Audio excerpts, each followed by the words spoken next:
Boa noite e bem-vindos de volta à Nova SBE em Carcavelos, onde a RTP promove o único debate das legislativas 2025 que agrupa todos os principais líderes das forças que já ocupam lugar no Parlamento Português, sejam partidos ou coligações. Recebo-os de volta e proponho um dos temas mais prementes na atualidade do país, a questão da habitação, um dos maiores problemas enunciados pelos portugueses em todos os estudos de opinião.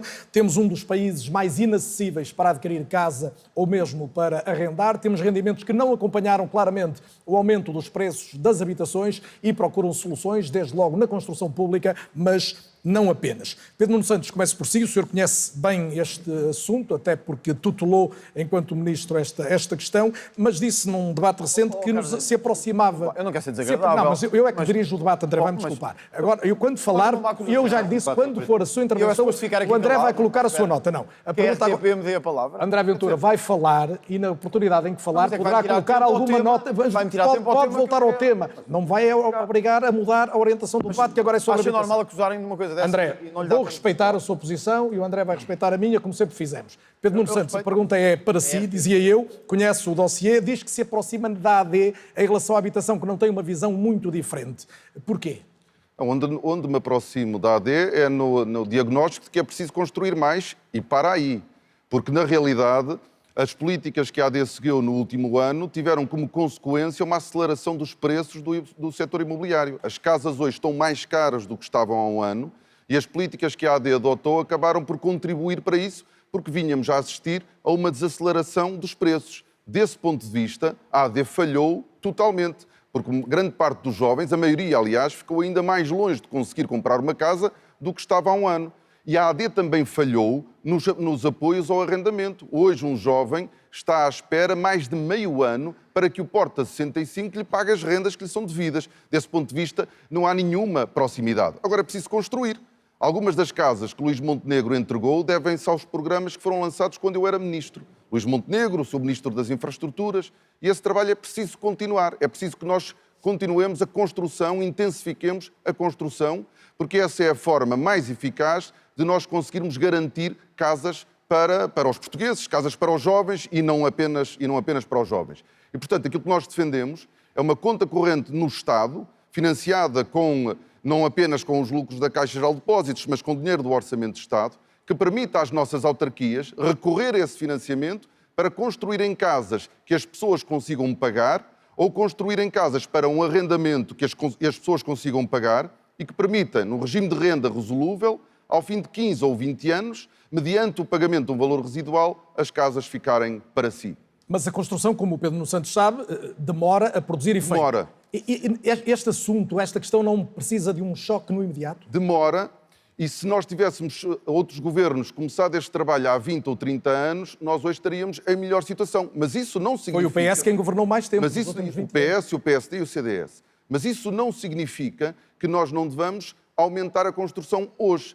Por exemplo, o Bloco de Esquerda tem defendido o controlo das rendas.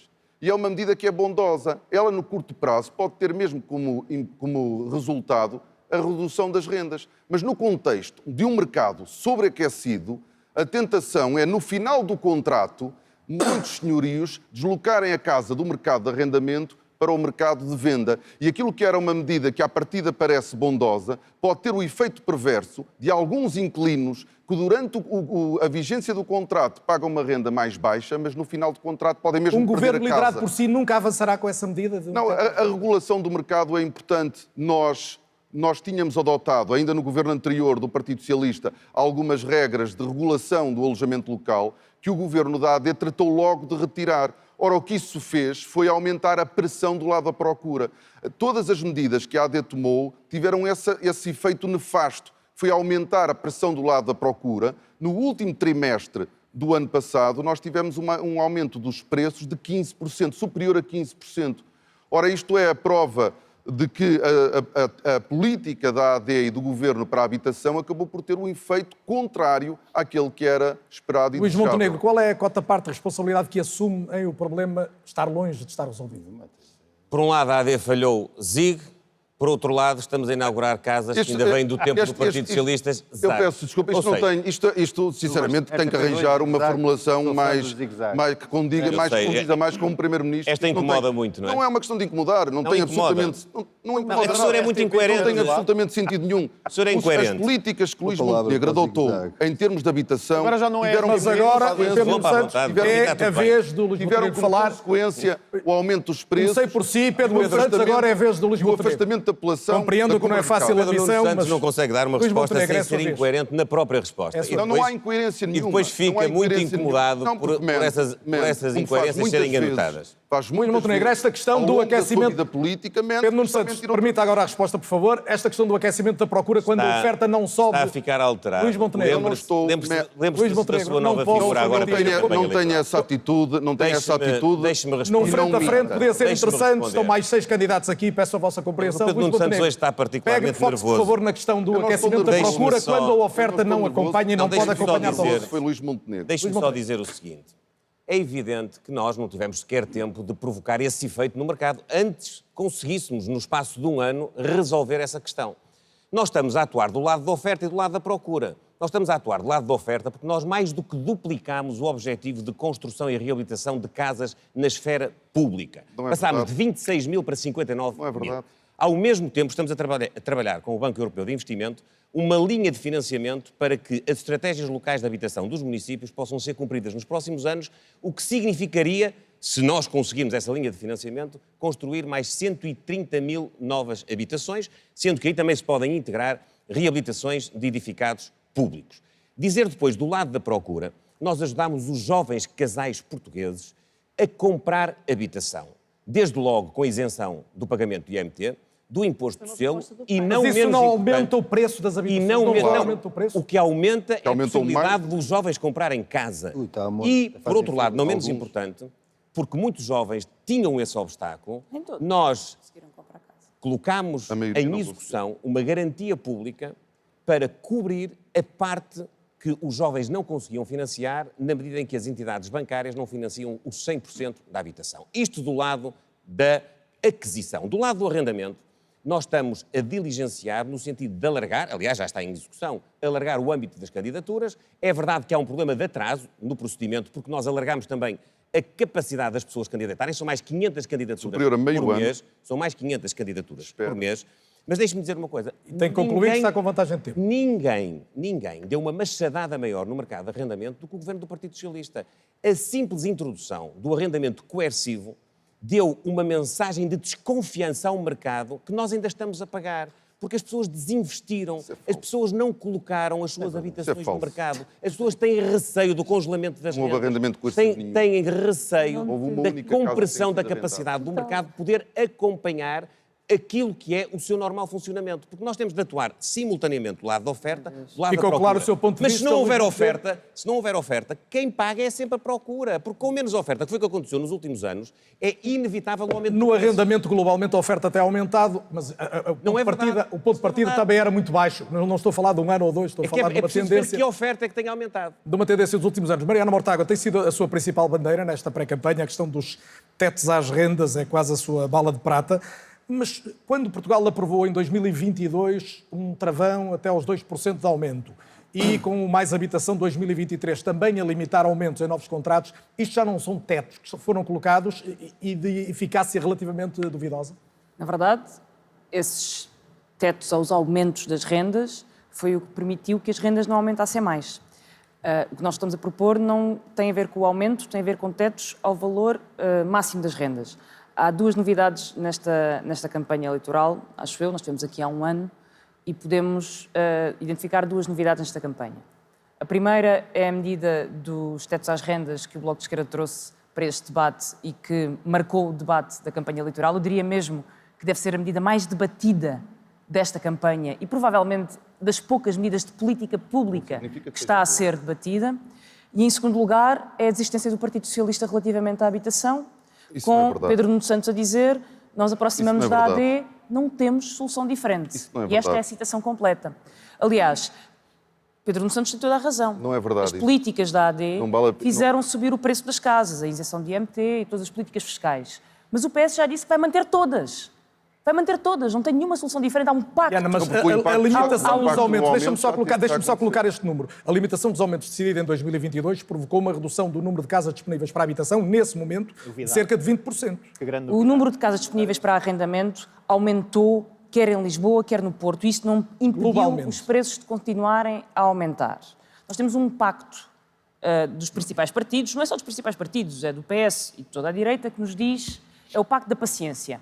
Esperem que se construa. Desde 2017 Não é estão a verdade. prometer 26 mil casas, agora são 50 mil casas, estão agora a entregar as chaves das primeiras casas que foram prometidas em 2017 e estão-nos a dizer, às gerações agora que não conseguem ter casa, que a solução é esperar que se construa. Aliás, a frase é mesmo, Pedro Nuno Santos mais uma vez, não há mais medida que possamos tomar. Não é verdade O que nós isso precisamos também. mesmo é de construir Mariana não está a ser- e não é está a ser esperar, correta. e é esperar Não é que se verdade construa. isso. Eu não Nada estou disso. disponível para isso. E o Bloco de Esquerda também não está. Se na Holanda, se na Alemanha, os tetos às rendas funcionam de tal forma que o Partido Socialista na Holanda e na Alemanha querem prorrogar esta medida por mais um conjunto de anos e ela já estava em vigor. E nós podemos dizer claramente o que é que isto significa. Houve um canal, a CNN, foi fazer as contas aos tetos às rendas. Uma casa de 60 metros quadrados, ainda assim, menos 10 metros quadrados, que a casa do Dr. Ventura, menos 10 metros quadrados, 60 metros quadrados. Em Amsterdão, com os tetos às rendas de Amsterdão, custava 726 euros. A mesma casa de 60 metros quadrados em Portugal, bairro da Bela Vista, custava entre 1.300 e havia uma a 1.700 euros. Deixem-me dar uma novidade que acho que não é. O salário mínimo em Portugal são 840 euros, é muito menos do que a renda que estão a pedir, e o salário mínimo na Holanda são 2.400 euros. Está convencida de que não vai haver diminuição de habitação disponível para arrendamento? Se o que acontece com os tetos às rendas é mais casas aparecerem no mercado de venda de casas, então já fizemos mais pela descida do preço das casas do que todas bem. as promessas de construção André Ventura, Luís Montenegro e Pedro Nuno Já Santos, agora o salário somadas. 70 euros, não sou É a vez do André Ventura, agora sim. Toque, André Ventura, na questão da habitação, diminuir o IVA da construção é Só uma porque das a Mariana suas Mortágua enganou-se no valor do salário mínimo. É verdade. Só por isso. Acho que uma coordenadora do Bloco de 870. Esquerda enganar-se no valor do salário mínimo não fica O André bem. Ventura mas já não que é vai- RTP, mas já que é RTP, desculpe lá fazer-lhe uma crítica, é uma péssima gestão que está a fazer, porque não pode é a sua passar. opinião. É a minha opinião e acho que é legítimo. É legítimo. Representante de 1.200.000 pessoas, acho que é legítimo e a RTP deve respeitá-la. Qual é o desrespeito? Vamos ver, Eu sim. não estou a perceber. Eu ia para intervalo. Bom, está bem, mas se alguém lhe diz, colocar esta nota. se alguém lhe diz que é pedófilo Eu antes de ir tinha- para o intervalo, eu tinha- deve dar-lhe a palavra, Não, não é? ninguém- Ou acha que não? Acha que não ninguém deve dar? chegou. E deve deixar Eu não passar. ouvi que ninguém Desculpe, tenha ao PS e chamado ao PSD não faria isso. Eu não ouvi que É o ninguém Carlos Daniel, tenha- ao André PS, Ventura, ao PS... não é verdade, já esteve comigo noutros debates, Carlos, não se insista quiser nisso. interromper-me assim o tempo todo, insista eu não nisso, consigo dizer nada. Eu estou-lhe a dar a Eu tenho direito a dar a minha oportunidade, opinião, Ana. É a sua vez, vou deixá-lo até falar bem, então disso deixa-me e lá a seguir- dizer- Mas tem 30 segundos para colocar a sua nota sobre isso e assim vamos falar da Porquê é que habitação. tem 30 com o professor. segundos? Porque é uma réplica, André. Desculpe E lá. agora estamos a falar da A habitação. PS e PSD não faria isso, Carlos Daniel. Desculpe lá Faria. dizer-lhe Tem feito exatamente o mesmo aos outros candidatos Eu vou que dizer aqui só estão. isto. André, mas não vamos perder mais tempo. Diga então o que tem a dizer. Há uma grande Não, diferença. outra Sabe qual é? questão, Irão. Não vamos para Irão nenhum. Vamos mesmo para a diferença que há entre nós, que é, quando há um caso no Chega, seja ele qual for, eu umas horas depois já o resolvi. O Rui Tavares mantém-se a Carlos Daniel, segurá-lo falar assim. nas câmaras de Lisboa e de outras, talvez pelos 8 assessores que lá tinha, a receber dinheiro na altura, anda a segurar corrupção em câmaras e noutras pelo país inteiro. A nossa diferença é que eu corto a direito. O Rui Tavares segura a direito porque é a muleta do PS. André Ventura, vamos à habitação agora, se não se importa. Agora quer responder agora. Não, o André, Olha, por que não? André, Quer dizer, por que não faça esse jogo. Por que não? O Por Rui que não? Tavares vai Por que falar não? na oportunidade Não, dele, o se quiser, coitadinho coloca uma quer nota. falar. A regra é Só igual. nas palavras imortais de Paulo Raimundo. André Ventura, peço desculpa, a regra é igual para Quando pararem de todos. sustentar André pedófilos Ventura, se não e se corruptos, importa, vamos respeitar. Vamos falar da habitação, eu vou colocar outra vez a questão. Respeitar-vos, Diminuir o IVA da construção é uma das medidas que o Chega defende, não é só o Chega, mas o Chega defende como uma medida importante para baixar o preço das casas. A pergunta é como é que tem a certeza de que no fim da linha os construtores vão de facto e os promotores vão de facto oferecer ao mercado casas mais baixas. Como é que garante isso? Deixa-me dizer-lhe isto outra vez. Acho que o Partido Socialista, mais uma vez, chegar a este debate e falar de habitação, só mostra mais uma vez a tal falta de vergonha, deixou-nos com o país onde é mais caro da OCDE ter a habitação. Aquele homem que ali está deixou-nos como o país onde os Fala jovens... agora das não propostas governa há mais um Chega. ano. André Ventura, O é Partido sobre Socialista não propostas do governa há Chega. um ano. Mas eu também Agora posso criticar o PS é sobre- aqui na RTP. Pode criticar É que senão Agora, vão mudar a sigla da a RTP, sua metam proposta, PS. como é que metam garante Partido que a Socialista não proposta governa há da um ano. descida... O Partido Socialista não governa há um ano, Temos a AD a governar há um ano mas deixou-nos... e hoje temos a habitação mais cara Se eu não do que temos há um puder... ano. André Ventura, é a sua nada, vez, mas o André que divergiu. Agora em frente. Muito bem. Este homem que aqui está ao meu lado é o responsável pelo estado da habitação em Portugal, porque estava num governo que tratou da habitação e nos deixou com péssima habitação pública, mas nos deixou com mais, deixou-nos com os jovens a ir embora porque não conseguiam aceder à habitação. Agora vamos à realidade. O Bloco de Esquerda defende que haja ocupações e que não haja despejos, mas isso é o Bloco de Esquerda, o PS não o pode defender. Portanto, o que vão defender é tetos de rendas. Ninguém pensa que baixando impostos também ajudaria um pouco aquelas pessoas que metem casa no mercado e depois dão 25% no IRS de rendimentos prediais. E, portanto, qual é o incentivo que hoje um proprietário tem para meter a sua casa no mercado se o Estado lhe saca 25%? Às vezes ficam com a casa toda destruída, outras vezes ficam com a casa praticamente incapaz de ser usada e o Estado ainda lhe saca 25%. Quem é que deixou isto? PS e PSD. Portanto, qual é o incentivo? Zero. Segunda questão. Porquê é que temos falta de habitação? Chega quer baixar para 5%. Claro, porque assim há um incentivo para as pessoas porem as casas no mercado. O que o PS queria era ocupar vai estudar o salário mínimo, que acho que é melhor. Já existe o que o PS queria era ocupar obrigatoriamente as casas em arrendamento coercivo. Isso é errado. O que o Bloco de Esquerda quer é ocupar casas e que não haja despejo. Isso é errado. As pessoas têm direito à propriedade. Terceiro elemento igualmente... Resposta à minha pergunta, se não se importa... Nós temos um problema de habitação, porque temos imigração a mais também, isto tem que ser dito. Porque, evidentemente, se estamos a receber 1.600.000 pessoas, não há casas para toda a gente. Porque não houve nem a construção, nem a disponibilização. E o PS e o PSD entenderam, deixem entrar as pessoas. É muito bom, ficamos muito bem na fotografia, mas depois não temos casas para elas. E o que é que lhes dizemos? Olha, vão viver na rua, vão viver para o parque, vão viver para as estações de metro, vão viver para o parque. Quer dizer, é isso que lhes oferecemos. Último ponto. Nós temos que acabar com esta história de construir casas públicas para distribuir por ciganos e por outras minorias. Temos que acabar.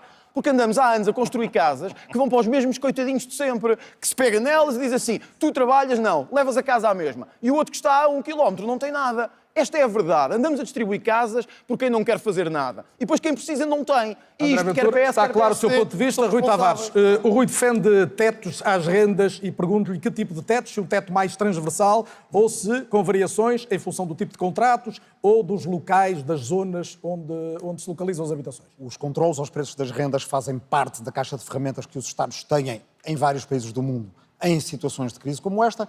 Não é o centro da nossa política porque não há uma medida só que resolva aquilo que é um problema da habitação, já antigo que nós temos. Nós temos muito menos habitação pública do que os Estados congêneres, nem 2% temos, ou à volta de 2%. Muitos outros europeus têm 10% ou mais. E isso, evidentemente, não se faz de um dia para o outro. É evidente. Depois temos uma crise que tem a ver com um aumento muito grande da procura e de uma procura que é de âmbito global, de muita gente que paga a pronto, muita gente que não é contribuinte ou não é sequer residente em Portugal e que pode pagar 1 milhão, 2 milhões por casas que já são preços, que já se praticam em cidades portuguesas. E para isso precisamos de arrefecer o mercado de luxo através de uma taxação que agrave esse tipo de compra, até porque são pessoas que, não sendo ainda contribuintes, não contribuíram para o todo nacional, e devemos fomentar a habitação para a classe média baixa e para os jovens, nomeadamente através de um programa que temos chamado Ajuda de Casa, de comparticipação na entrada de casa. Mas eu queria focar-me em alguma coisa que não é nem para o problema, nem para a crise na habitação, é para a emergência na habitação. Nós temos um fenómeno de novos sem-abrigo, de pessoas que trabalham, que recebem a sua remuneração e, no entanto, estão na rua. E para isso, o LIVRE negociou com o governo do PS, o Fundo para a Emergência na Habitação. 25% do imposto de selo, todas as transações imobiliárias. Segundo cálculos nossos e confirmados pelo Ministério das Finanças, tanto anterior como creio que também já 100 milhões de euros em 2024. Logo nos primeiros debates que tivemos para a formação do governo, ainda quando o PCP apresentou uma moção de rejeição, eu lembrei ao Sr. Primeiro-Ministro, na altura, no Parlamento, que era preciso tratar disso. Mas tenho mais. Em julho tivemos uma reunião com o governo, estava o Ministro Leitão Amaro, o Ministro Pedro Duarte, e o Ministro Miranda Sarmento, falámos também disso. Em 10 de setembro de 24, ainda estamos no ano passado, voltámos a dizer, há esta urgência, temos 100 milhões para usar. Neste momento, as ajudas da Estratégia Nacional para a Integração das Pessoas Sem Abrigo andam à volta de 10 milhões, isto seria 10 vezes mais, e evidentemente a maneira mais barata até para o Estado de garantir que depois não temos que ir resolver situações críticas é ajudar que as pessoas não saiam de casa. Voltei a falar disto no debate do Orçamento para 2025, 3 de outubro, 30 de outubro e, mais recentemente, num debate quinzenal. Isto é uma medida de urgência que não é para hoje, era para ontem, era para o ano passado. O que é que faltava? Regulamentar o fundo. O dinheiro está lá consignado à espera de ser usado. Há pessoas neste momento que estão na rua e não precisavam de estar na rua.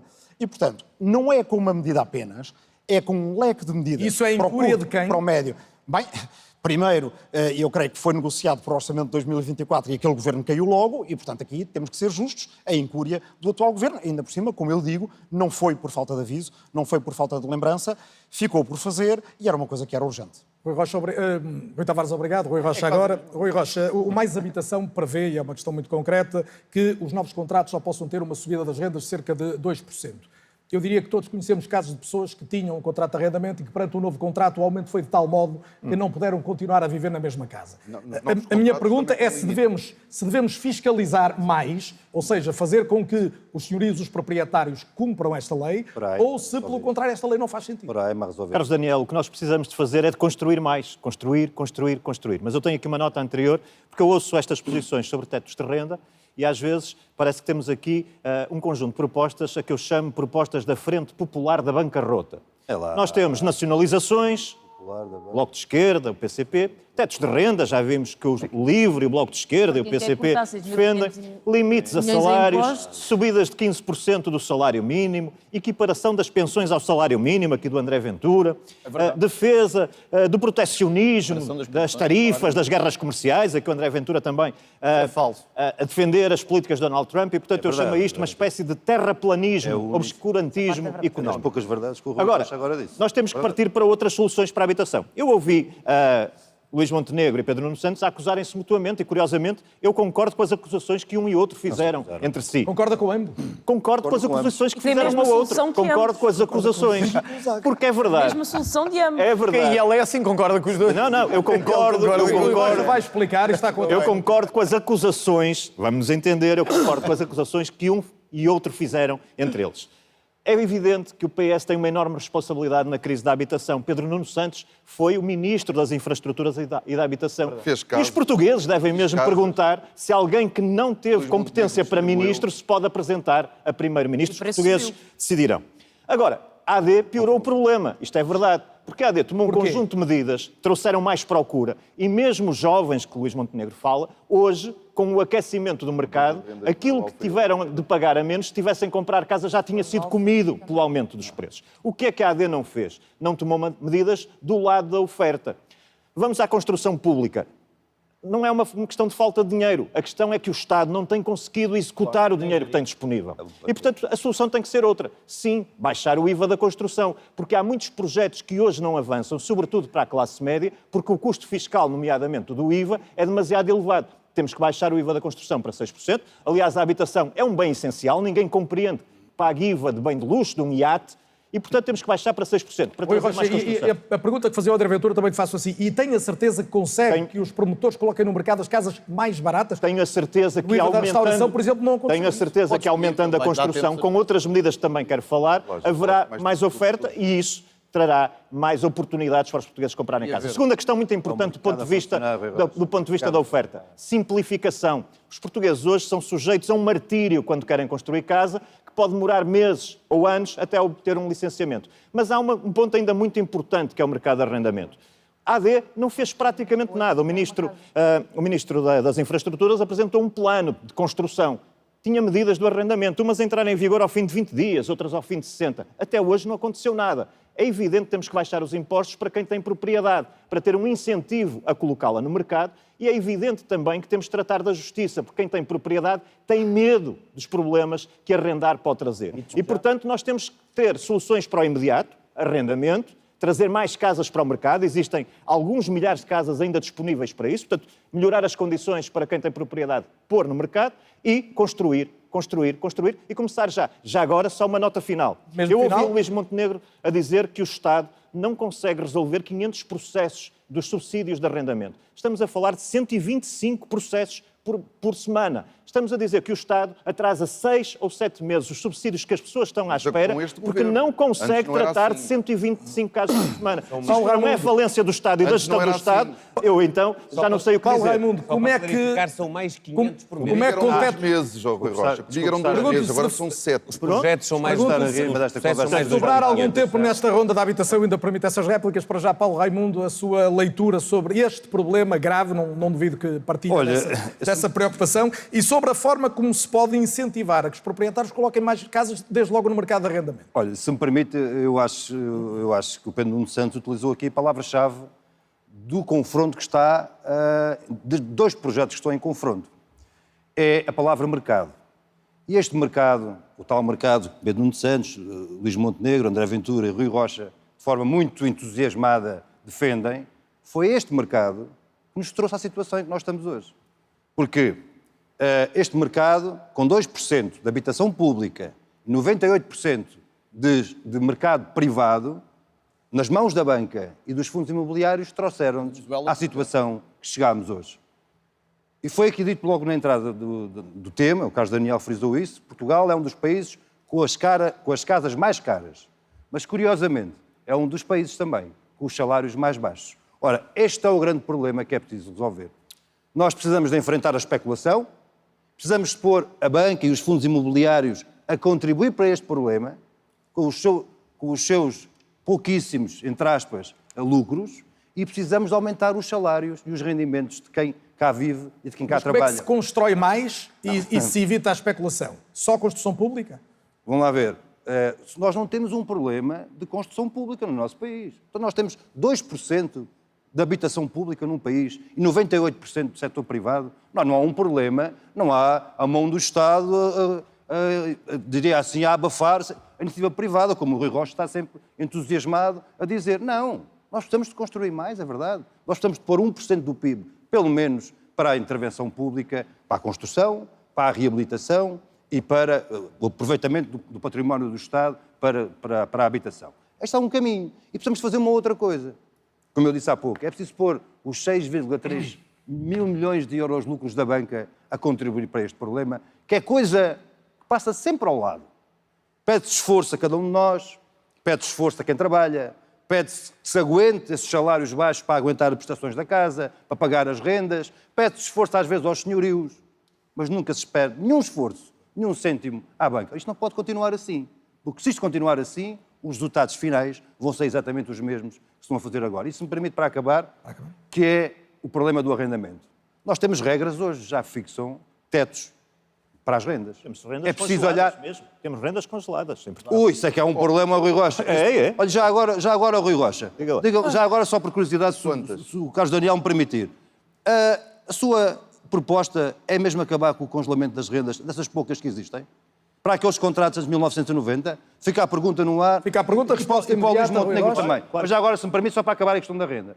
Há uma medida para nós é fundamental, que é a estabilidade do arrendamento. Aquilo que propomos é que o arrendamento tenha, pelo menos, como referência 10 anos num contrato de estabilidade. Isto é estável para quem arrenda, é estável para os senhorios e é estável mas os senhorios também... É estável também... Podem não querer, não é? Não, mas qual é o problema que nós temos hoje? O problema que nós temos hoje é que acrescenta à instabilidade da vida, desde logo da precariedade laboral, a instabilidade do contrato de arrendamento. Eu ainda vou permitir réplicas, mas para já, Rui Rocha, a resposta alguém que experimenta viver com 3 meses de contrato Rui de Rocha, arrendamento, depois Inês Sousa ou 6 Real, e meses depois vou para ver o que é Alguns difícil. esclarecimentos necessários sobre a percentagem de habitação pública que existe em Portugal. Nós hoje temos, de facto, mais de 100 mil rendas congeladas em Portugal. E isso significa que temos congelamento de rendas. Significa, portanto, que em Portugal há habitação pública e depois há ação pública feita sobre os proprietários. São os proprietários que estão a ter a função pública de ter renda e de ter apartamentos e ter casas disponíveis no mercado. São os proprietários que estão a ser obrigados pelo Estado a substituir-se ao papel do Estado. Agora, sobre a pergunta que o Paulo Raimundo fez... Tem que ser muito rápido. A agenda ser despejada nas suas casas? Não, Paulo Raimundo. Não há agenda a ser despejada? Não. Não há agenda a ser despejada? Paulo Raimundo, se me permitir. Tem razão. Fez uma pergunta, eu quero responder. Mas respondeu-me que não, né? Não há agenda a ser despejada. Eu não respondi isso. Eu quero responder, se me permite. Fez-me uma pergunta. Qual é a posição da Iniciativa Liberal sobre as rendas congeladas?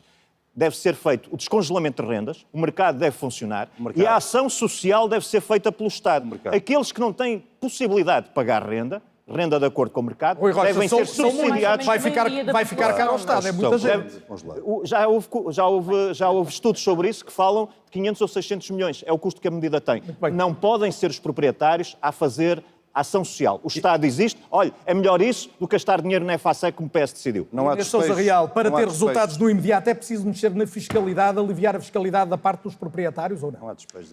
Também, mas Carlos Daniel, permita-me antes de mais que refira os grandes partidos, e este debate em torno da habitação deixou isto claro, que os grandes partidos têm falhado naquilo que tem sido a política da habitação. Prometem muito em termos de campanha eleitoral, mas depois pouco executam. Há pouco Luís Montenegro deu um exemplo que não é um exemplo de uma conquista da AD. O aumento da isenção do IMI de 3 para 5 anos é uma proposta do PAN. Portanto, não foi a AD que conseguiu não só essa melhoria em termos daquilo que é o acesso dos jovens à primeira habitação, mas sim o PAN. E isto é não só demonstrativo da importância de contrapontos e de partidos responsáveis na Assembleia da República, como o PAN tem trabalhado para as pessoas, como conseguimos também para as vítimas de violência doméstica o acesso ao Porta 65 para a habitação, mas não nos podemos esquecer que precisamos de ter um Plano Nacional de Habitação que dê resposta às duas coisas, ao mercado de arrendamento, mas a quem tem o sonho de comprar a casa própria. Aliás, nós hoje é o Dia da Mãe e sabemos que, infelizmente, há muitas crianças sinalizadas cada vez mais nos hospitais que não têm alta social porque estão sinalizadas como em situação de sem-abrigo. E para isto não ouvimos aqui nenhuma resposta dos grandes partidos. Qual é a grande resposta no imediato? Nós precisamos de disponibilizar no imediato, porque sabemos que a construção vai levar o seu tempo. É preciso construir, mas também é preciso colocar as casas que o Estado tem vazias no mercado. Os vários estudos dizem que estão mais de 10 mil Ouve-se falar disso em todas as campanhas eleitorais. Continua a ter assim tanto o Estado? Continua a ter e continua a não executar. Aliás, nós não nos podemos esquecer que a lei dos solos foi mais um erro e uma atrapalhada, não só da AD, mas todos os grandes partidos foram a reboque, porque não falámos ainda das questões ambientais, mas também dentro da habitação, para além de colocarmos estas casas no mercado. E aí temos dinheiro para executar isto, que é o mais de 1.000 milhões de euros que temos dos residentes não habituais em termos de isenções. E aí, no que diz respeito a quem é estrangeiro no nosso país, os grandes partidos continuam a manter estas pessoas intocáveis e este dinheiro fazia muita falta para o alojamento estudantil, mas também para a oferta pública. Mas no que diz respeito quer à justiça social e ambiental, nós continuamos a ter pessoas que passam frio no inverno nas suas casas e golpes de calor no verão e não continuamos a combater a pobreza energética. E mesmo recentemente o apagão que Portugal teve, e hoje não se falou nisso e também aqui, para além das falhas de comunicação do Governo, continuamos a não ter uma visão para o país no que diz respeito à soberania energética e a aproveitarmos e executarmos uma medida que também o PAN fez aprovar na Assembleia da República, que é termos um plano do sol para todos, que é precisamente as energias renováveis. Nós temos uma ameaça concreta neste momento dos combustíveis fósseis, do nuclear, a querer, já com as garras de fora, que se recua naquilo que tem sido a política ambiental no nosso país, mas também na habitação temos que olhar apenas não para a construção, da habitação, Pedro mas permita-me, Carlos Daniel, eu não interrompi ninguém, pedi-lhe só que me deixasse com concluir. certeza. Nós também na habitação não podemos olhar apenas para aquilo que é a construção, mas a forma digna ou indigna como as pessoas ainda vivem no nosso país, com mais barracas que temos, até naquilo que têm sido as políticas que não têm sido combatidas, mas também com a precariedade da habitação que existe do ponto de vista Já da está pobreza equilibrado o energética. seu tempo. Inês, Pedro Nuno Santos? Queria dizer algumas coisas, Tem nomeadamente... que ser curto, tem que ser rápido, compreendo. Não, rapidamente. Mais agressivas ou menos agressivas, mais assertivas ou menos assertivas, todas as intervenções aqui, aquilo que defenderam foi mais construção, a iniciativa liberal, construção privada, mas todos aqui defenderam mais construção. O único que lançou um programa de construção pública a sério em Portugal fui eu. Muito bem. O PCP estava aqui a cavar um fosso que é um fosso artificial, porque na realidade a grande solução do PCP é a construção pública e depois no arrendamento são contratos de 10 anos, que tal como a medida que o Bloco de Esquerda apresenta de teto nas rendas, poderia ter como consequência a redução do estoque de arrendamento. A Iniciativa Liberal, para acabar, a Iniciativa Liberal defende IVA a 6% para todas as casas, para incentivar a construção. Qual é o sentido de nós estarmos a reduzir o IVA para incentivar a construção de casas de 1 milhão de euros? Por isso é que nós defendemos o IVA a 6% para a construção de casas a preços acessíveis, dando incentivo a que a construção se canalize para a habitação. É a vez de Luís Montenegro agora. Mariana, já lhe dou a palavra também. Se forem todos rápidos, eu faço mais uma ronda curta. Luís Montenegro. Muito rapidamente. Em primeiro lugar, nós não estamos a falar de habitação social, estamos a falar de habitação acessível, que são conceitos completamente diferentes. Em segundo lugar, dizer sobre o apoio ao arrendamento que nós quase duplicamos o valor inscrito no orçamento para o apoio ao arrendamento no âmbito do programa Porta 65. E eu falei de mais 500 candidaturas mensais, mas não é 500 no total, são mais 500 face ao passado, com o alargamento do âmbito de aplicação. Eu posso dar um número de candidaturas mensal médio, são 2.896 candidaturas. Concluindo, Luís Montenegro. Em terceiro lugar, eu não falei do IMI, senhora deputada Inês Sousa Real, eu falei do IMT, isenção de IMT imposto de selo. Não faça confusão, porque senão fica no ar a ideia de que falamos de coisas iguais e nós não falamos de coisas iguais. Deixem-me só dizer uma última coisa. O Dr. Pedro Nuno Santos foi Ministro das Infraestruturas e Habitação. Tenho dúvidas que tenha sido ele a lançar o programa, mas também dou-lhe essa borla. Não há esse problema. Foi o Partido Socialista. Lançou um programa. Quando nós chegámos ao governo, esse programa, que era para construir 26 mil casas, ou reabilitar 26 mil casas, não e construir no total, só tinha dinheiro para cobrir o investimento de 16 mil. Não é verdade. Nós tivemos de colocar mais 2.800 milhões de euros. Os senhores já debateram esse assunto, eu tenho mesmo que avançar. Para aumentar a porque quer a Mariana Mortágua, quer o André Ventura ainda queriam usar a palavra, o Rui Tavares também. Peço a todos Nuno Santos foi bom a fazer o PowerPoint, já mas a executar foi... E eu agora nem vou dizer mais nada, vou dizer os nomes e são 30 segundos, senão o debate estende-se e não falamos de saúde, não falamos de rendimentos. Mariana. Eu pergunto-me se os partidos aqui representados têm noção que a maior parte das pessoas já não tem acesso à habitação. Que a maior parte dos jovens já não tem acesso à habitação. O Estado na habitação, as rendas congeladas, o preço médio de um T1 ou de um T2 em Lisboa supera o salário mínimo. As pessoas não conseguem pagar uma casa. Este é o maior drama, como diz o programa do Partido Socialista, o maior drama social. E vêm-nos dizer a nós, temos que esperar 2 gerações até resolver esse problema. Quer esperar que se construa e ter paciência? Está colocada a sua nota? Não, mas eu queria só terminar para dizer o seguinte. PS e PSD têm-se unido numa estratégia, que é dizer às pessoas que não é possível, tentar convencer as pessoas que não é possível baixar o preço das casas, nem ter tetos nas rendas. Como é que aumenta o número de casas? E eu quero dizer às pessoas que estão a ser enganadas. Como é que aumenta o número de casas? Se é possível na Holanda, se é possível na Alemanha, se é possível em Já todos se os está a países... repetir, Mariana. Obrigado, André Ventura. Não, eu queria só dizer isto que me parece importante, que é o ano em que a habitação começou a ficar difícil em Portugal, mais difícil, foi em 2019, que foi o ano em que a geringonça estava a terminar. E, portanto, os partidos de esquerda vêm aqui hoje como se não tivessem nenhuma responsabilidade no desastre da habitação que foi o Partido Socialista, quando sustentaram 4 orçamentos do Estado em que a habitação foi sempre a piorar, sempre a piorar. Segundo, o Pedro Nuno Santos, como ministro, foi à televisão, ele e o seu governo apresentaram grandes PowerPoints da habitação, do que é que ia mudar, passou o tempo todo como ministro, saiu como ministro, voltou e a habitação continua exatamente no mesmo ponto em que estava. Ou seja, os PowerPoints do PS valeram 0. O que é que nos garante agora? Temos um ano de AD. Se Pedro Nuno Santos for eleito primeiro-ministro, vai mudar alguma coisa do que 7 anos Está colocada a sua nota, André Ventura. Para terminar mesmo, já não só tem mais dizer isto. É inconcebível que o Estado tenha milhares de fogos devolutos, sem ninguém, e os outros andem a dizer que é para os privados terem arrendamentos coercivos. Quando o Estado não faz isso às suas próprias casas, é impressionante. Bem, eu queria, em primeiro lugar, apelar a que as pessoas pudessem ir ver no programa do LIVRE o programa Ajuda de Casa para ver a distinção em relação à garantia jovem do Governo, que tem estado a aumentar o preço das casas e a beneficiar quem já tem mais, e na alternativa de governação do LIVRE há uma verdadeira parceria pública ao cidadão em que se comparticipa na entrada daqueles que hoje em dia têm medo até de ir ao banco pedir um crédito, mas queria, acima de tudo, salientar uma coisa. Luís Montenegro teve uma réplica na qual pegou em vários temas e, mais uma vez, deixou de fora o Fundo de Emergência na Habitação, aquilo para o qual ele foi alertado durante tanto tempo. 100 milhões de euros que estão consignados, prontos a usar, que resolviam problemas de pessoas agora, que aliás já resolviam ontem. Luís Montenegro, faço-lhe uma sugestão. Faça como fez com o nosso passo ferroviário nacional, dê-lhe outro nome e apresente como uma medida. Daqui a pouco não conseguimos falar de mais temas nenhum. Rui Rocha, rapidamente. Uma pequena nota sobre os processos dos subsídios de renda. O que Luís Montenegro nos diz é que há mais 500 processos do que havia por mês. Então temos, basicamente, com os números que apresentou, um aumento de 20% dos números de processos e o tempo para despachar esses processos aumentou 200 ou 300%. Não é aceitável.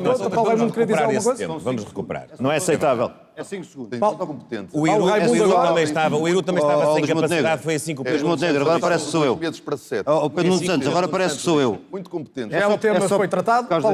É só para registrar. O Pedro Nuno Santos encontrou aqui uma forma de criticar as propostas do PCP, de forma enviosada, mas não interessa, mas que, tal e qual como Luís Montenegro, André Ventura e o Rui Rocha, foi incapaz de fazer uma referência à urgência de pôr os lucros da banca e dos fundos imobiliários a contribuir para o problema da habitação. É um sublinhado que o Paulo Raimundo deixa, Inês? Ainda no respeito do acesso dos jovens à habitação, parece-me fundamental, e Luís Montenegro não disse, está disponível ou não, para que o regime do crédito bonificado seja reposto. Deixemos ouvir a Inês, por favor. Inês Sousa Real. Porque nós não nos podemos... Isto é assim no Parlamento e é assim também nos debates. Acontece, isto é um debate, apesar de tudo pode acontecer. Não tem mas há sempre em particular uma pessoa em concreto. Naquilo que diz respeito, de facto, ao acesso à habitação, e nós acompanhámos a garantia jovem para essa proposta que foi aprovada, mas parece-nos que é insuficiente para que, de facto, consigam pagar a casa. Nós não diabolizamos quem tem o sonho próprio de ter casa, queremos garantir que há a reposição do crédito, do regime do crédito bonificado, mas também que conseguimos ter os municípios a poderem concorrer em conjunto a condições de crédito mais favoráveis para que haja a construção. Lamentamos, no entanto, que nenhum dos grandes partidos tenha dito se está ou não disponível para pôr fim às isenções que existem para os residentes não habituais, para que este mais de 1,3 mil milhões de euros, que neste momento poderiam estar a ser arrecadados nos cofres de Estado para dar resposta à habitação, continuem a não ter uma resposta dos grandes partidos, mas o PAN cá estará para... Vamos a outra preocupação permanente dos portugueses, a saúde. Pedi-lhes a todos mesmo mais concisão e desta vez eu não vou permitir réplicas, senão não temos outros temas para tratar neste debate e, portanto, Luís Montenegro começa agora por si, prometeu soluções rápidas, avançou com um plano de emergência, como tinha dito de resto no debate que tivemos aqui há pouco mais de um ano, mas depois tivemos o caso da greve do INEM, as trocas polémicas na direção executiva e em várias administrações, a promessa dos médicos de família que ainda não está cumprida, as urgências fechadas. É o seu maior falhanço neste ano de governação?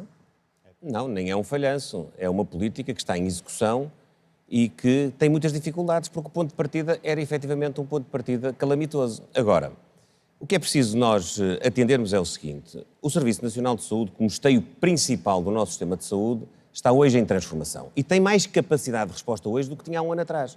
Hoje são mais rápidas as consultas, são mais rápidas as cirurgias, hoje há mais portugueses com médico de família do que havia há um ano atrás, hoje os serviços de urgência encerram menos do que encerravam há um ano atrás. Evidentemente que não está tudo resolvido. Do plano de emergência e transformação da saúde estão 80% das medidas executadas, mas há outras que não estão no plano de emergência, que são medidas estruturais que estão em curso. Há outras que são essenciais e que foram tomadas. Por exemplo, a valorização das carreiras dos médicos, dos enfermeiros, dos técnicos de emergência hospitalar e pré-hospitalar, de todas as profissões que colaboram para o Serviço Nacional de Saúde. Parece que é pouco, mas todo o trabalho que nós fizemos está hoje a ter como repercussão maior capacidade de atração e retenção de profissionais. Nós temos hoje mais 2.650 profissionais de saúde no Serviço Nacional de Saúde, mais 252 médicos no balanço entre aqueles que entraram e aqueles que saíram, porque entraram 4.000 e qualquer coisa médicos, mas no balanço temos um balanço positivo. Temos mais 950 enfermeiros, grosso modo, não estou agora a ir ao detalhe do número. Temos uma capacidade hoje projetada de podermos ter também mais recursos humanos, porque sem recursos humanos não há possibilidade de nós resolvermos, nomeadamente, os problemas que são hoje mais prementes. Este das urgências, da obstetrícia e ginecologia, nomeadamente na Grande Lisboa e, em particular, na Margem Sul, carecem, sobretudo, de meios humanos. E nós precisamos de ter políticas de valorização das carreiras na administração pública e, já agora, de medidas que são laterais, mas que colaboram também para essa finalidade. A habitação é uma delas. A habitação é fundamental para nós podermos cativar bons profissionais para trabalharem no Serviço Nacional de Saúde. Ou seja, o Serviço Nacional de Saúde está em transformação, o nosso sistema de saúde não desperdiça a capacidade instalada no setor social e no setor privado. Nós não temos nenhum problema ideológico em poder dar aptidão à gestão, mesmo no Serviço Nacional de Saúde, que possa vir do setor privado. Nós temos um foco. Não é possível dar aos gestores públicos os mesmos instrumentos que é dado ao setor privado na saúde? O foco, deixe-me dizer-lhe, o foco é a pessoa, o foco é o cidadão. O cidadão, quando precisa de um tratamento de saúde, não está preocupado com o profissional ser contratado pelo Estado. É possível dar ao gestor público da saúde instrumentos idênticos ao do setor privado? É possível dar alguns instrumentos, mas não são suficientes. Não diga claro, porque que é. O Dr. Pedro Nuno Santos, claro que é, creio que não devia ignorar está em negação. Que ele próprio, enquanto deputado e enquanto membro do governo, aprovou muitas destas políticas. Pedro Ele Nuno Santos, próprio, o Dr. Pedro Nuno Santos, é contra as parcerias público-privadas, tem que o dizer. Tem que o dizer. Temos que ouvir agora. É contra as unidades de saúde familiar modelo B ou modelo C. Agora não se enerve. Não, eu estou a falar. É um tema que o deixa incomodado da saúde, mas deixa mais aos portugueses. O senhor é que me está a interromper. Não, Pedro Nuno Santos, concorda ou discorda com as unidades de saúde familiar modelo B ou modelo C criadas pelo Partido Socialista? Pedro Nuno Santos, entender, responde. O que é que tem a dizer sobre a situação da saúde? Luís Montenegro está em negação. Está. O governo da AD falhou porque temos mais serviços de urgência encerrados do que tínhamos há um ano. Falhou porque nós hoje temos mais utentes sem médico de família do que tínhamos há um ano. Falhou porque nós temos as listas de espera nas consultas e nas cirurgias a aumentar. Falhou e já agora menteu quando, na festa do Pontal, garantiu ao país que já não havia nenhum doente oncológico à espera de cirurgia para lá do tempo máximo recomendado, e infelizmente temos bem mais de 1000 doentes oncológicos à espera de cirurgia para lá do tempo máximo recomendado. Portanto, o Governo falhou. E aquilo que nós temos não é um SNS em transformação, nós temos um SNS em privatização. Porque aquilo que nós estamos a assistir é o desvio de recursos do setor público, que deviam ser investidos para dar resposta aos problemas do SNS. E aquilo que está a acontecer é esses recursos públicos estarem a serem usados para dar ainda mais força ao setor privado, que aquilo que vai fazer com esses recursos é continuar a ir ao setor, ao Serviço Nacional de Saúde, buscar profissionais. Mas quando o Pedro Nuno Santos diz que é possível dar instrumentos ao gestor público na saúde idênticos aos do privado, o PS governou recentemente durante 8 anos. Por que é que não foi feito isso? O PS governou, o PS foi julgado há 1 ano. Nós temos a AD a governar há 1 ano e aquilo que eu defendo, e sempre defendi, é que os gestores públicos, na maior parte das empresas públicas, mas também nos hospitais, tenham maior autonomia, porque se tiverem mais autonomia vão fazer melhor o seu trabalho e, no quadro geral, o Estado vai acabar por poupar. Aquilo que tem acontecido ao longo de muitos anos, demasiados anos, é a desconfiança em relação ao gestor, seja de uma empresa pública ou seja de um hospital público. Aumentaram-se os controlos sobre a gestão e acabou por sair mais caro ao Estado do que darmos autonomia, responsabilização ao gestor. Em 30 segundos, a solução para a saúde passa exatamente por... Isso não existe em 30 segundos. Eu quero dizer algumas coisas. Em primeiro lugar, nós precisamos de valorizar a carreira dos profissionais de saúde e, desde logo, garantir uma maior celeridade na progressão e subsídio de alojamento aos médicos que estiverem disponíveis para se deslocar para os centros de saúde onde nós temos falta de médicos e conseguir permitir uma melhor conciliação entre a vida familiar dos médicos e dos profissionais de saúde em geral e a vida profissional. Para além disto, nós temos que mudar a filosofia do SNS, estar menos centrada no hospital e estar mais centrada na comunidade. Se nós conseguirmos garantir um acompanhamento dos nossos doentes crónicos, nomeadamente os mais velhos, em suas casas, na comunidade, garantindo que as suas doenças não agudizem, não se desestabilizem, vamos ter menos idas às urgências e menos hospitalizações. Dessa forma, o Estado e o SNS está a poupar, mas também está a garantir melhor qualidade de vida para os nossos doentes crónicos, nomeadamente os mais velhos. Para concluir, onde o SNS não está é onde as famílias portuguesas mais gastam, isto é, onde há mais privado, nós temos mais despesa. Exemplo, saúde oral, medicina dentária e saúde mental. É por isso que nas nossas propostas nós queremos médicos dentistas nos centros de saúde e queremos psicólogos nos centros de saúde. Rui Rocha, acredita na eficácia da gestão pública na saúde ou não? Antes de mais, Carlos Daniel, deixe-me dizer que hoje é o Dia da Mãe e o país tem tratado muito mal as mães, nomeadamente as grávidas, e tem-no feito, quer com os governos do PS, quer com os governos da AD. É francamente inadmissível que as grávidas em Portugal encontrem portas sucessivamente fechadas, que não saibam quais são as equipas que vão acompanhar o parto, que tenham acesso dificultado a ecografias, que não tenham médico de família para acompanhar a gravidez. É inaceitável. Agora, nós olhamos e vemos urgências fechadas. Não funcionava com o PS, Pedro, e não funciona com a AD, Luís. 1.500.000 portugueses sem médico de família. Não funcionava com o PS, Pedro, não funciona com a AD, Luís. Listas de espera para consultas e para cirurgias, não funcionava com o PS, Pedro, não funciona com a AD, Luís. E, portanto, nós temos que olhar para a situação que temos no país e temos que ver quais são os passos que é possível dar. Nós temos uma divergência fundamental com a AD. A AD diz que o SNS está no centro, para nós são os portugueses que estão no centro, e aquilo que a AD deseja é que os portugueses possam recorrer ao setor privado ou ao setor social quando o SNS falha, ou seja, depois de meses de sofrimento, anos de espera, para nós não é aceitável. E tanto não é aceitável que existem já 5 milhões de portugueses, grosso modo, que já têm essa alternativa. Mais de 1 milhão com a ADSE, pagando por isso, e os restantes pagando por seguros de saúde. Quem é que fica privado desta capacidade instalada no país? Os mais desfavorecidos. E, portanto, nós temos que fazer aquilo que é absolutamente necessário. Dar liberdade de escolha aos portugueses e dessa liberdade de escolha e de um sistema concorrencial entre prestadores, tanto podem ser públicos, privados ou sociais, decorrerá, por exemplo, o foco na medicina preventiva, que hoje não existe, porque isso decorre do próprio sistema. Continuando assim, daqui por um ano, ou quando houver eleições, cá estaremos outra vez a dizer que as coisas estão mal, que não mudaram, que os planos falharam. Nós não desejamos isso. A verdade, Rui Tavares, é que há cada vez mais utentes a recorrer ao SNS, por boas e más razões, desde logo boas, porque as pessoas vivem mais tempo e, portanto, precisam de mais tratamentos, mas o SNS já custa por ano ao Estado mais de 16 mil milhões. Como é que se financia isto? Bem, então, em primeiro lugar, vamos começar com uma medida que custa 0 euros, demora um bocadinho mais a explicar e por isso começo com ela, e que até pode poupar muito dinheiro ao Estado. A Lei de Bases da Saúde diz que os privados funcionam em complementaridade com o Serviço Nacional de Saúde. Sabemos todos que não é assim, há uma competição feroz por profissionais de saúde, também por utentes, ou seja, pacientes.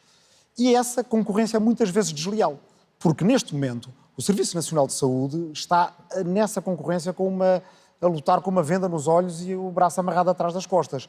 Os privados sabem tudo sobre o SNS.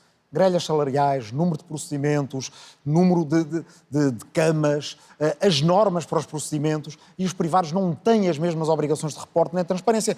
Toda a gente sabe, até o outro Rui, que um mercado que tem assimetria de informação é um mercado que é desleal, possibilita a concorrência desleal, mas votou contra aquilo que o livro propõe, que é precisamente que todos tenham a mesma informação. Porque é muito bonito dizer, como disse Luís Montenegro, que o doente, quando vai ao privado ou quando vai ao Serviço Nacional de Saúde, quer ser atendido. É verdade, mas as normas são diferentes. Procedimentos que no público obrigam a ter um anestesista, obrigam a ter enfermeiros, podem não ter as mesmas normas no privado e estarem a ser apresentados, muitas vezes publicitariamente, como sendo a mesma coisa. E, portanto, esta medida, a qual eu nunca consegui que um Ministro da Saúde de qualquer governo nos últimos anos me dissesse que discorda, ela vai estar em cima da mesa para uma alternativa de governação na qual o livro seja determinante. Segundo aspecto, o programa Regressar Saúde. Nós já temos um programa Regressar para os imigrantes portugueses que queiram regressar. Muitos deles, sabemos, são médicos, são enfermeiros, são técnicos de saúde, são aqueles que já formámos, nos quais já investimos e que é mais rápido ter de volta, sem estar agora a formar do zero. E traduz-se aqui a vantagens fiscais? Bem, não só. Por exemplo, a casa, apartamentos de função, é algo que não se negocia de um dia para o outro, porque temos que garantir que somos justos com os que cá ficaram e cá estão, e, portanto, temos que envolver os sindicatos, temos que, evidentemente, desenhar um plano que nos permita direcionar esses profissionais, a maior parte deles portugueses, e que foram formados cá e que podem regressar para unidades de saúde familiar modelo B, públicas e não C, privadas. Connosco, como já dissemos muitas vezes, como condição preliminar para começar a conversar uma alternativa de governo, não haverá privatização do Serviço Nacional de Saúde. Essas unidades de saúde familiar, o que é que fazem? Fazem saúde em todas as políticas, o que quer dizer que poupam os hospitais de muitas situações que não precisam de ser de emergência. Estas duas medidas, que são, para mim, bastante evidentes, e o reforço das unidades de saúde familiar modelo B, que constitui esta linha avançada do contacto direto com as pessoas, bem como outras... E que já permitem pagar mais a profissionais de saúde, como sabemos, não tem que avançar. Não, mas aí com uma diferença. É que se nós soubermos as grelhas salariais do privado, nós sabemos até quando é que precisamos de subir e não estamos numa espécie de corrida sem fundo. Já temos outras medidas argumento também, como obrigar lares de terceira idade, que já é obrigatório. Paulo Raimundo quer, obviamente, o fortalecimento do SNS, é uma posição de sempre do PCP e da CDU, mas também o aumento significativo das remunerações de base de todas as profissões da saúde. Ora, se a fatura já é tão grande, onde é que se vai buscar este dinheiro? Tira-se de onde? Vamos lá ver, o Carlos Daniel avançou com um número que é verdadeiro. Não é? São 16 mil milhões de euros do Orçamento de Estado para o Serviço Nacional de Saúde, dos quais cerca de 8 mil milhões saem do Serviço Nacional de Saúde para entregar a outros para fazerem serviços que o Serviço Nacional de Saúde não faz. E, portanto, nós temos todas as condições para que o Serviço Nacional de Saúde possa fazer uma parte daquilo que transfere para outros que está a ser feito fora. Esta é uma questão. A segunda questão. O foco do SNS é as pessoas. O SNS é o único que garante o foco nas pessoas. É aquele que não pergunta quanto tem na conta, não pergunta qual é a apólice do seguro, não pergunta qual é a doença para tratar. É o único sistema que temos que garante que todos, independentemente das condições que têm, também financeiras, são tratados da mesma forma e com a mesma dignidade. O grande problema do Serviço Nacional de Saúde é a falta de profissionais, como foi dito. Não é jogar dinheiro no Serviço Nacional de Saúde, é investir no Serviço Nacional de Saúde, que é o mesmo que dizer investir na saúde dos portugueses e daqueles que cá vivem e de cá trabalham. E, portanto, o maior problema é a falta de profissionais, médicos, enfermeiros e outros técnicos. Então, aquilo que compete a um Estado responsável, a um Governo responsável, um Governo que quer garantir o Serviço Nacional de Saúde, é exatamente isso. apostar, contratar, fixar e criar as condições para que os profissionais se fixem no Serviço Nacional de Saúde. E para concluir, eu não tenho nenhuma dúvida que, havendo valorização das carreiras, das profissões, havendo condições de trabalho, havendo condições de progressão e havendo salários dignos, não tenho nenhuma dúvida que os profissionais vão optar pelo Serviço Nacional de Saúde em desfavor do setor privado, com o qual, quero lhe dizer, aproveitar esta oportunidade, nós não temos nada contra o setor privado. Cada um que abra as suas clínicas, cada um que abra os seus hospitais, não há nenhum problema com isso. Não pode ser à custa dos recursos públicos e à custa de cada um de nós. Isso é que não. Os recursos públicos são para investir no Serviço Nacional de Saúde. André Ventura tem dito, em nome do Chega, que precisamos de um sistema que funcione, não interessa se é público ou privado. Claro. A pergunta é em que é que a sua proposta se diferencia concretamente da AD e da Iniciativa Liberal, que dizem sensivelmente o mesmo. Antes de mais, deixe-me dizer isto. Nós, olhando para este debate, parecia que 3 aliens chegaram agora aqui, vieram de outro mundo qualquer e dizem que o serviço está a funcionar muito mal e que não há saúde em Portugal, como se não tivessem tido nenhuma responsabilidade na governação em Portugal nos últimos anos. Parecem 3 ou 4 aliens que chegaram agora aqui e não tiveram nada a ver com Portugal nos últimos anos. Segundo, eu tenho que lhe dizer isto, Luís Montenegro, cara a cara, já lhe tinha dito, mas aqui é muito claro. O grande falhanço do seu governo, talvez o maior deles todos, é a saúde. Nós, à hora que estamos aqui, à hora que estamos neste debate, hoje é domingo, estão 9 urgências fechadas. À hora que estamos aqui sentados todos, há 9 locais onde não se pode ir porque têm as urgências encerradas. Você é o Primeiro-Ministro de Portugal. É o garante que isto não devia acontecer. 2, nós criámos um sistema para maquilhar aquilo que estava a acontecer de errado, que era as pessoas quererem saúde e não terem. Mais responsabilidade de Luís Montenegro, herdada do anterior governo. Começaram a pedir às pessoas para fazer chamadas antes de ir para as urgências. Ou seja, nós já pagamos impostos por tudo e por nada. Nem sequer temos uma saúde que nos permite, quando temos um problema, chegar lá e ter a porta aberta. Obrigam-nos a telefonar. Mas isto cabe na cabeça de alguém? A pessoa precisar, antes de ter um filho, ou de ter uma urgência, ter que ligar para o hospital e alguns ficarem à porta sem ser atendidos porque não se fez uma chamada?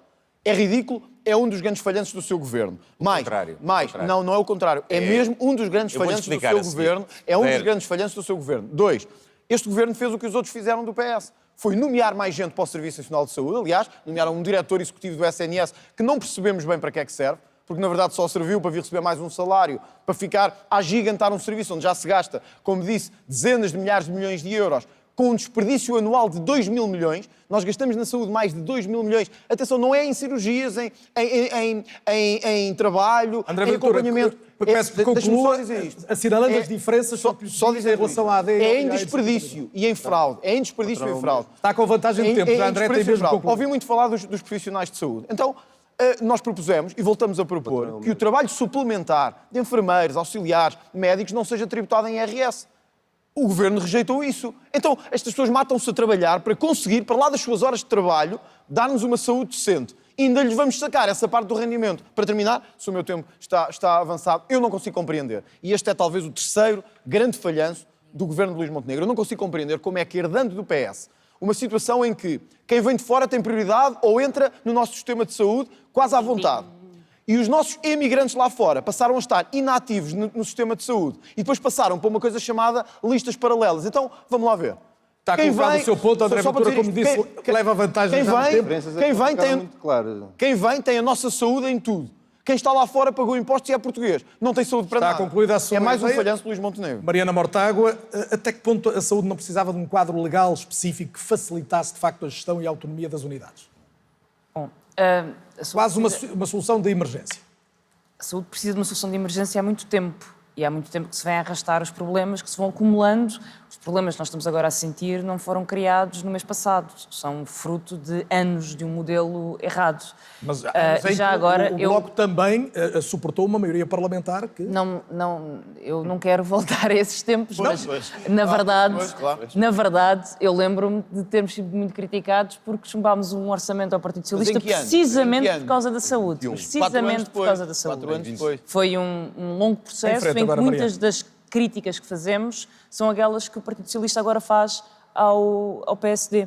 Não deixa de ser irónico que não queiram tetos às rendas, mas estejamos num ponto em que é preciso pagar em géneros aos médicos, que é dar um subsídio de habitação ou uma casa do Estado para os médicos com salário de médico poderem pagar uma casa. É um bom sinal do problema da habitação que não se quer reconhecer. Há outros problemas no SNS. Em primeiro lugar, prestadores de serviços. Não há um SNS que aguente quando o trabalho médico, profissional, de enfermeiros é feito por prestadores de serviços que têm um grande poder negocial, que não fazem escalas, não assumem responsabilidades e que depois recebem muito mais que um médico ou que um profissional do quadro. Em segundo lugar, uma enorme dependência de horas extraordinárias.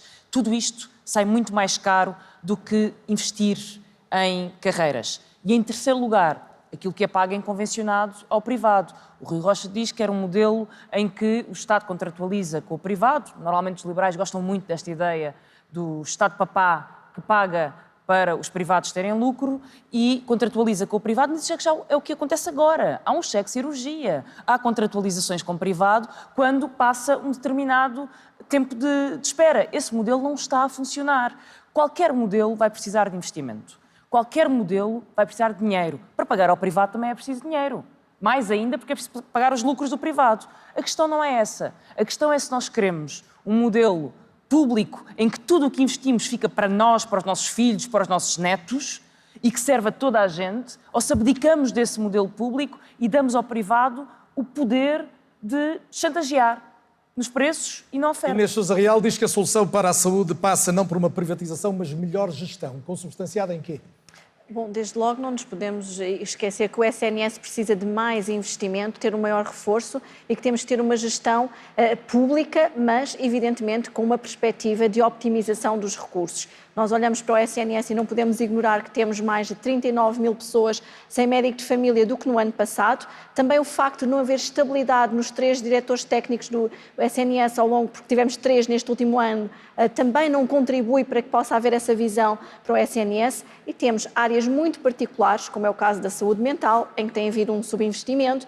Precisávamos de ter pelo menos um psicólogo em todas as unidades de cuidados de saúde primárias, o que não acontece. Precisamos de olhar para outras áreas da saúde, como os doentes oncológicos, que não têm hoje em dia direito a baixa médica 100% remunerada, o que é manifestamente indigno, e por isso mesmo tem que existir também aqui um olhar da saúde mais alargado. É por isso que o PAN defende uma forte aposta na prevenção, olhando até para o conceito de uma só saúde, que a própria Organização Mundial de Saúde também defende para a saúde humana, a saúde animal e a saúde do planeta, o que passa por outras dimensões, inclusive da alimentação, mas permita-me que eu não possa deixar neste debate de fora, o tema da saúde animal, porque queremos também um SNS para os animais e eu aqui lamento que a AD tenha optado por dar a mão a áreas completamente incompreensíveis, como é o caso da tauromaquia, tendo baixado o IVA das touradas e se recusa a baixar o IVA da saúde animal, virando as costas às famílias que têm animais de companhia ou até mesmo não canalizando os mais de 18 milhões de euros que todos os anos são dados para as touradas para este mesmo SNS. Inês, muito obrigado. Estamos a falar das famílias que têm animais de companhia e que não conseguem pagar também esta fatura, também é uma dimensão da saúde. Ficou colocado o seu ponto, vamos para a reta final deste debate. Tenho um pouco mais de 10 minutos e, portanto, peço mesmo que possam ser concisos. Gostava de os enquadrar no contexto internacional que todos conhecemos. Temos um mundo com guerra na Europa, na Ucrânia, temos a situação na Palestina, temos uma necessidade de reforço da defesa europeia, na alteração do quadro da NATO e de uma situação, no mínimo, imprevisível de liderança nos Estados Unidos. E temos questões recentes como a da soberania energética, por exemplo, a suscitarem também aqui a necessidade de outras preocupações. No contexto de tudo isto, de grande incerteza global, vemos propostas dos vários partidos que, em muitos casos, ou aumentam flagrantemente a despesa ou cortam bastante na receita e num quadro em que a economia portuguesa, como são os dados conhecidos em relação ao primeiro trimestre deste ano, entrou em contração, ou seja, cresceu menos 0,5% do que no último trimestre de 2024. São as últimas intervenções. Luís Montenegro, com esta economia em contração, como é que se compensa um corte tão grande na receita do Estado, quando, por exemplo, quer cortar 500 milhões no IRS, sendo que no primeiro ano só cortou 200 milhões. Antes de mais, deixe-me corrigi-lo com o devido respeito. A economia portuguesa não entrou em contração. A economia portuguesa cresceu 1,6% em termos homólogos face ao mesmo período do ano passado. O que aconteceu... Continua a crescer, mas cresceu menos. Sim, mas o que aconteceu é que é preciso Tecnicamente fala-se de contração. Não, é preciso explicar. É que o último trimestre de 2024 teve uma taxa de crescimento muitíssimo elevada, 1,5%, que não tem paralelo desde que nós entramos no euro, com exceção do período da pandemia. Não houve nenhum trimestre onde tínhamos crescido tanto como no último trimestre de 2024, com exceção do período da pandemia, que teve oscilações muito grandes. Portanto, esse tremendismo da expressão Mas assim a média europeia, como sabe, foi superior à do trimestre do último trimestre. Esse tremendismo da expressão contração, sinceramente, não é aplicável à economia portuguesa. Nós estamos num bom momento da economia portuguesa, temos estabilidade económica, temos estabilidade financeira e temos todas as razões para continuar a ter um ano em que, se perspectiva, possamos chegar ao final com todas as nossas estimativas cumpridas. Dito isto, nós, evidentemente, que temos que ser prudentes, mas também temos que ser ambiciosos. Nós, quando propomos baixar o IRS, já 500 milhões de euros este ano, nós estamos a estimular e a valorizar o trabalho. Nós, quando propomos cumprir aquilo que está no Orçamento de Estado relativamente a motivar o investimento das empresas, nós estamos a criar condições para poder ter mais investimento. Nós estamos a criar condições para poder chegar ao final do ano e ter um desempenho como tivemos o ano passado. Nós, o ano passado, chegámos ao final do ano com mais de 2 mil milhões de euros de IRC do que aquilo que estava estimado no Orçamento do Estado que tinha sido aprovado. Portanto, mantenho o otimismo, acha que não vai ter que refazer as contas? Eu mantenho o otimismo, independentemente de estar bem consciente das incertezas e das ameaças que a situação internacional acarreta. Agora, também quero dizer-lhe, relativamente àquilo que referiu sobre o investimento na área da defesa, que ele é hoje crucial do ponto de vista do exercício das nossas liberdades. Isto é uma luta pela liberdade, pela segurança europeia, por projetarmos nos próximos anos mais autonomia e mais soberania do ponto de vista do nosso bloco. Tem que avançar, o tempo voa. Pedro Nuno Santos, como é que olha para os resultados recentes da economia portuguesa e se vislumbra esta capacidade de resiliência de voltar a subir? Olho como muitos portugueses, ou como uma totalidade dos portugueses, com preocupação. Esta é outra área em que Luís Montenegro falhou. Prometeu o crescimento económico e, no último trimestre da sua governação, a economia portuguesa recuou 0,5%. Este é o resultado que Luís Montenegro nos deixa. Não dá para celebrarmos uma situação económica quando o primeiro trimestre é de queda da nossa economia. O que significa que o crescimento económico para 2025 já vai ter de ser revisto em baixa, porque ninguém contava com uma contração económica no primeiro trimestre. O que torna o programa da AD, que já era uma fantasia, uma impossibilidade completa de ser executado. É uma mentira o cenário macroeconómico e o programa eleitoral da AD. As propostas do Partido Socialista, elas preparam o país para um clima de incerteza e, quem sabe, de aumento da inflação se houver uma guerra comercial. Quando nós apostamos na redução dos impostos, por exemplo, no IVA zero para os bens alimentares, a carne, o peixe, o leite, o ovo. Os ovos vão passar a ter IVA zero, o que vai, obviamente, reduzir o custo de vida que as nossas famílias enfrentam quando se vão abastecer ao supermercado. O mesmo com a eletricidade, com a redução do IVA para 6% em todo o consumo energético, ou a redução do IUC, ou a redução e fixação do preço do gás de botija. Isto é, o nosso programa é não só mais realista, porque custa metade do que custa o da AD, como é um programa que está mais adaptado a um cenário de incerteza económica e que defende a população. Quando Luís Montenegro diz que nós prometemos tudo a todos, eu já tive a oportunidade de dizer isto e repito, nós não prometemos tudo a todos, mas de facto o que nós prometemos é para todos. Que é a todos. André Ventura. Mesmo ano passado, André Ventura. Superámos todas as metas, todas. A sua cassete era... Não, mas chega... Há muito 0,5%. Peço desculpa, eu tenho que avançar. No final de 2024, todas as metas. Eu estou no limite e tenho que dar... E do déficit. Luís Montenegro, agradeço. Falhou na economia. André Ventura, o Chega pretende mexer em vários impostos, IRS, IRC, IVA, IMT, IMI. Parece-me que, mediante essa proposta, que muitos já apelidaram de demasiado expansionista e até impossível de cumprir, tem que refazer estas contas com o cenário atual? Antes de mais, deixe-me dizer isto. A proposta do Chega e do cenário macroeconómico é muito mais próximo do Conselho de Finanças Públicas do que a do PS e do PSD. Só para que isto fique claro, a do PSD é completamente ilusória em matéria de exportações, prevê um aumento de 4% das exportações até 2029, o aumento do PIB que prevê de mais de 3%, é uma fantasia de programa, efetivamente. O do Partido Socialista não é uma fantasia porque parte do mesmo modelo, que é sacar a toda a gente para continuar a distribuir. Sacar a toda a gente para continuar a distribuir por aqueles que o PS quer sempre distribuir. Não. O que aconteceu foi isto. A economia portuguesa, de facto, contraiu. Desculpe, Luís Montenegro, contraiu no último trimestre. Contraiu. Mas não só contraiu, é no Irão e na Venezuela também. Não só contraiu, como pagámos uma carga fiscal recorde. E, portanto, temos aqui uma junção de duas coisas dramáticas, que é a economia contraiu, ou seja, ficámos pior com a governação de Luís Montenegro, mas pagámos mais impostos, pagámos um recorde de carga fiscal. Isto significa que todo o modelo está errado. Nós nunca vamos ter um país de desenvolvimento, um país moderno, em termos económicos na Europa, se não pusermos os olhos naquilo que é evidente. Não podemos continuar a sugar as pessoas de tudo o que é o seu trabalho e de tudo o que é o seu rendimento para distribuir pelos outros. Para terminar, mesmo, a questão que coloca do investimento da NATO. Hoje era um bom dia para sacar responsabilidades de alguns aqui presentes que acham que devemos sair da NATO e que acham que num contexto de guerra internacional devemos abandonar a defesa, a única que nos pode salvar. E refiro-me especificamente ao Paulo Raimundo, à Mariana Mortágua, enfim, ao Rui Tavares, menos nesta matéria, que é quem é que nos defenderia se saíssemos da NATO. E, portanto, sim, Portugal tem que aumentar o seu investimento em defesa. Não só porque as estruturas militares precisam de mais defesa, porque quando precisarmos... Só para terminar, André Ventura já disse que ia terminar. Só para terminar. Porque se tivermos um problema militar, Carlos Daniel, não são de certeza os países aliados do Bloco, do PCP e do LIVRE que nos vão salvar. Mariana Mortágua, como é que olha para a evolução da economia portuguesa e para o que há a fazer no sentido de, pelo menos, os portugueses poderem viver um pouco melhor do que têm vivido? Deixa eu ouvir a Mariana Mortágua agora, por favor, eu não tenho tempo. Eu percebo o entusiasmo de André Ventura com a NATO. É dominada pelo seu aliado Donald Trump, que por sua vez é aliado de Putin. E, portanto, o entusiasmo é maravilhoso. Quer pôr o exército português às ordens do general Donald Trump. Quem manda na NATO são os generais norte-americanos, espero que se saiba. E, portanto, a grande solução que têm para defender o país é pôr o nosso exército, os nossos militares, às ordens de Donald Trump e da aliança Putin-EDP. Era melhor a Rússia. Avançando, Mariana, em relação a China. Até foi um lapso. Por falar em China. Era melhor. Putin-Trump. Por falar em China.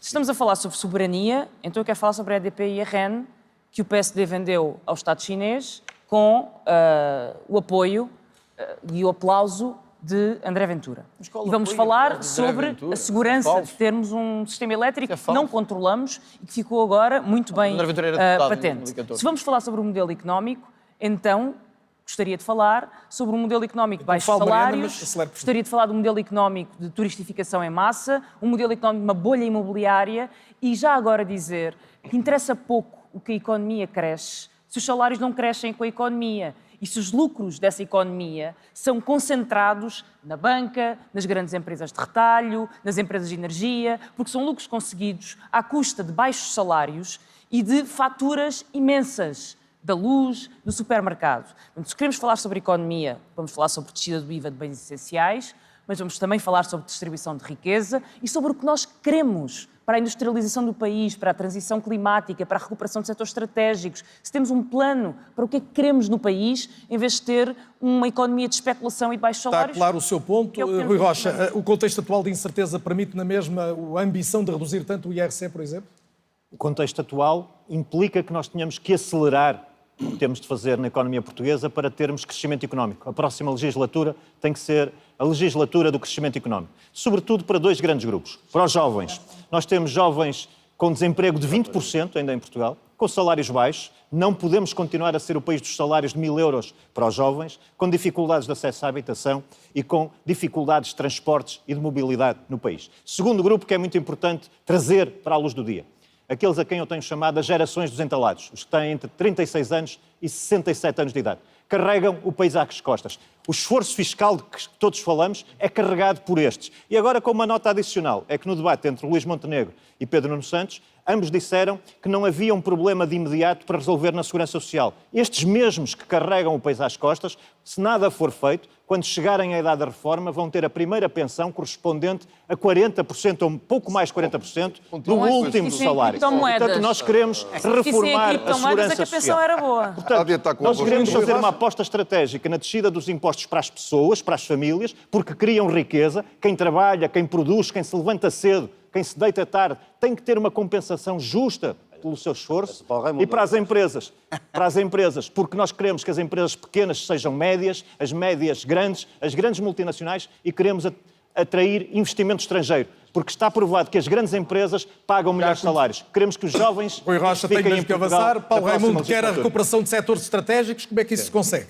Olha, eu acho que o Carlos Daniel colocou a questão nos termos em que ela é colocada, nesta situação complexa e de incerteza que atravessamos, e se me permite este parênteses, esta situação complexa que está a levar hoje, no dia de hoje, mais de 1 milhão de crianças na Palestina a morrer à fome e à sede, com a ajuda humanitária à volta, que não conseguem entrar e que exige o cessar-fogo de uma vez por todas e o reconhecimento do Estado da Palestina, para salvar 1 milhão de crianças que está hoje a enfrentar a fome e a sede. É neste quadro de incerteza e de insegurança que é preciso, neste momento, o que se exige a cada um de nós é coragem, clareza e seriedade para levar o país para a frente, para responder às necessidades do país de hoje.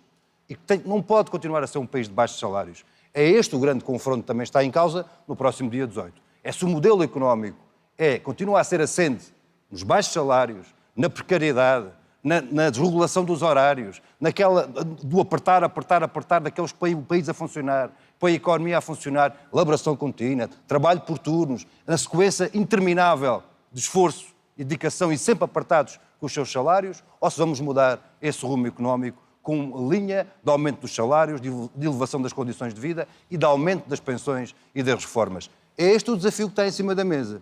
E, portanto, é sobre isto que cada um vai ter que fazer opções. Ou carrega neste modelo, nos empurra a maioria para baixo e uns poucos para cima, ou se abre o caminho para um modelo que puxa a maioria para cima e retribui melhor a riqueza desses poucos que concentram a riqueza. Rui Tavares, peguemos na distribuição da riqueza. Este é um momento em que é preciso haver alguma contenção na ambição, ou seja, no tal expansionismo das medidas económicas?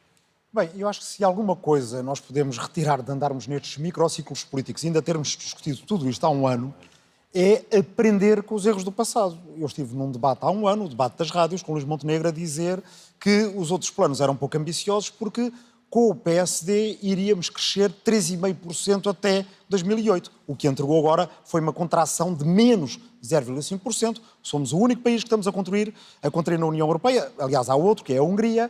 Ou seja, um trimestre a contrair. Se houver outro assim, Luís Montenegro já pode ter uma recessão com o seu nome. Só tivemos um ano e foi melhor do que estava estimado. O que nós precisamos de fazer é uma encruzilhada que não é nova na história portuguesa. É entre o dinheiro fácil e o verdadeiro enriquecimento. O dinheiro fácil, neste momento, é o imobiliário de luxo, é o turismo de massas, são as áreas de negócio perigosas, como o jogo online, que hoje em dia arruína muita gente e que vicia muita gente.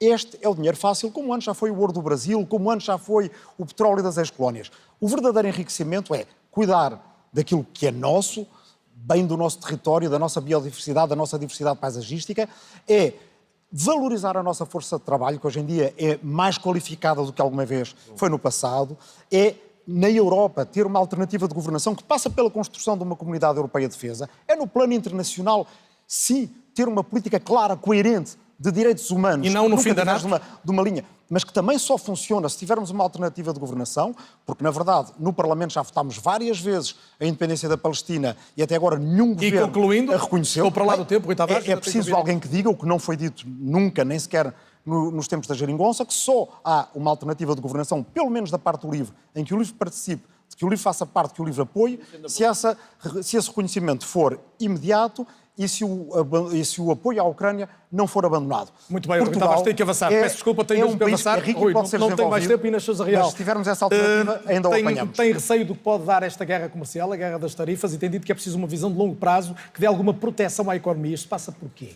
Bom, nós temos a consciência de que este braço de ferro entre Trump e a União Europeia pode pôr em causa áreas estratégicas do nosso país, como a produção têxtil, a cerâmica, entre muitas outras. E precisamos de proteger o emprego, precisamos ter uma visão também que torne Portugal mais competitivo e diferenciador em relação aos outros países, e isso faz com uma forte aposta na economia verde. Lamentavelmente, os sucessivos governos, em particular agora o da AD, não só cortou mais de 700 milhões de euros no Orçamento de Estado no combate às alterações climáticas e, consequentemente, também na adaptação das infraestruturas do país a isso mesmo e também aos riscos e vulnerabilidades em matéria de defesa. O apagão recente demonstrou-nos isso mesmo, a importância de apostarmos na soberania energética, na dependência, combatermos a dependência excessiva que Portugal tem na produção de alimentos, a par da produção de energia. Em termos de agricultura, temos de ter uma estratégia para o país na produção das leguminosas. E eu recordo-me quando desafiei o Parlamento a aderir às segundas sem carne, o Ministro da Agricultura não só teve uma visão absolutamente arcaica em relação àquilo que Portugal deve investir precisamente em áreas estratégicas como os cereais ou as leguminosas, como também este sucessivo incumprimento de mais de 429 milhões de euros do PRR é absolutamente incompreensível. E é por isso que no dia 18 de maio o PAN fará toda a diferença no Parlamento, trazendo esta visão da economia verde, mas também de justiça social, ser sinónimo de justiça ambiental. O horizonte é mesmo 18 de maio, o dia das eleições. Eu quero agradecer muito a todos a presença na RTP e, obviamente, o sentido democrático de haver um debate que junta todos os líderes das forças políticas portuguesas com representação parlamentar nesta altura. Todos concorrem, desejo a todos uma boa campanha. No limite, as eleições são sempre a grande festa da democracia. Quero, obviamente, agradecer muito a quem nos seguiu ao longo destas mais de 2 horas e deixar desde já o convite para um novo debate dentro de 2 dias, depois de amanhã, portanto, terça-feira, neste mesmo local, com aqueles que são os principais responsáveis pelos partidos que se candidatam também, mas que até agora não tinham lugar no Parlamento. Boa noite, muito obrigado.